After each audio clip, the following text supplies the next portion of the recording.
Bonjour à tous, j'espère que vous allez bien. Aujourd'hui, on va faire cette délicieuse crème de fenouil. Oui, crème de fenouil. Le fenouil, maintenant, c'est la saison du fenouil maintenant.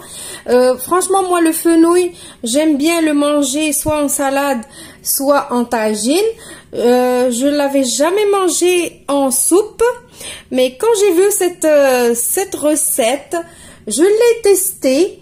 Elle nous a plu, c'était excellent, très bon la vérité, et je me suis dit il faut que je la partage avec ma communauté, avec mes abonnés, ceux qui ont le robot, ceux qui n'ont pas le robot peuvent très bien faire la recette. Alors je l'ai fait au robot, je l'ai faite plutôt au robot parce que c'est plus facile et plus rapide, j'ai pas besoin d'utiliser beaucoup de vaisselle, mais vous pouvez très bien la faire sans le robot.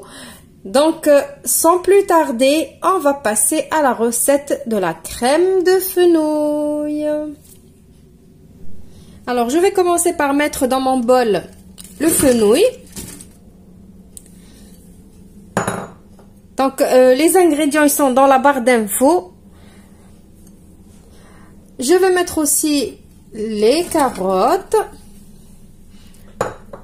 Donc, moi, si vous voulez savoir, j'ai mis 600 grammes mélangés entre fenouil et carottes. Si vous voulez mettre plus de fenouil ou plus de carottes, à vous de voir. Je vais mettre l'échalote.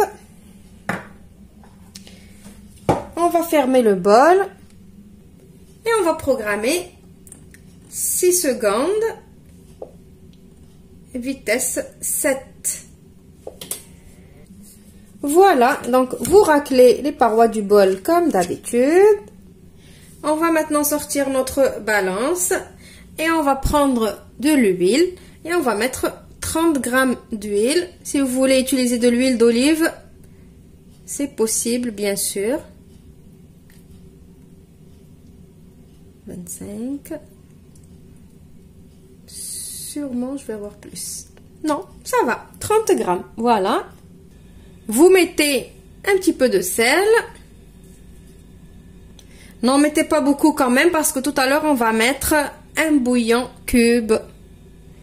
Vous fermez votre bol, vous enlevez le gobelet doseur et vous allez programmer le programme saisir 7 minutes et vous le lancez.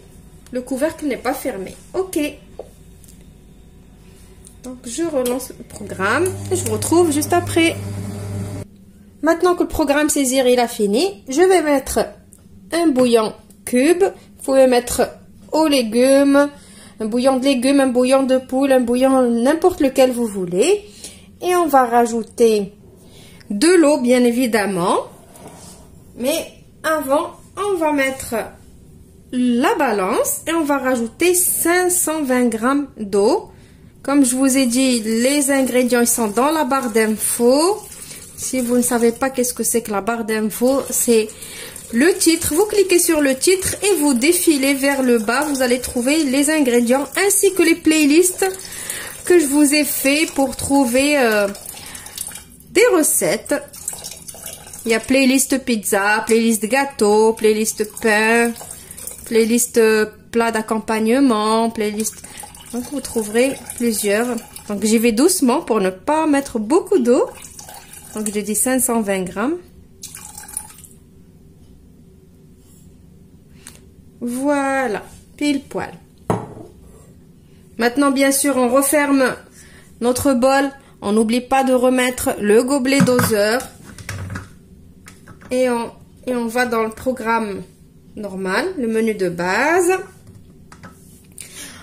On met le sel et le poivre si on a envie. Moi, je vais pas en mettre maintenant parce que j'ai déjà mis du sel tout à l'heure. Vous aussi d'ailleurs. Le poivre, je le mettrai après. On a mis le bouillon cube. Du coup, il vaut mieux rectifier l'assaisonnement à la fin. Donc maintenant, je vais mettre 15 minutes. Plutôt 20 minutes, je voulais dire. 20 minutes. 100 degrés, non, 100 degrés, les degrés ils sont là, 100 degrés, la vitesse. On va mettre juste vitesse 1 et on lance le programme. Et ici, j'ai dit 20 minutes, pas 15 minutes. Vous avez vu, il faut faire attention parce que des fois, on croit qu'on a mis le programme qu'on veut et du coup, ça passe à autre chose. Voilà. Donc, je vous retrouve après les 20 minutes. Voilà, après les 20 minutes de cuisson. Maintenant, je vais refermer mon bol. Et on va programmer 1 minute. Donc là, vous rectifiez l'assaisonnement. Ou plutôt non, pas maintenant. J'ai oublié. Donc, je mets 1 minute. Et je commence par la vitesse 6. Et au fur et à mesure de la minute qui passe, je vais monter jusqu'à arriver à la vitesse 10.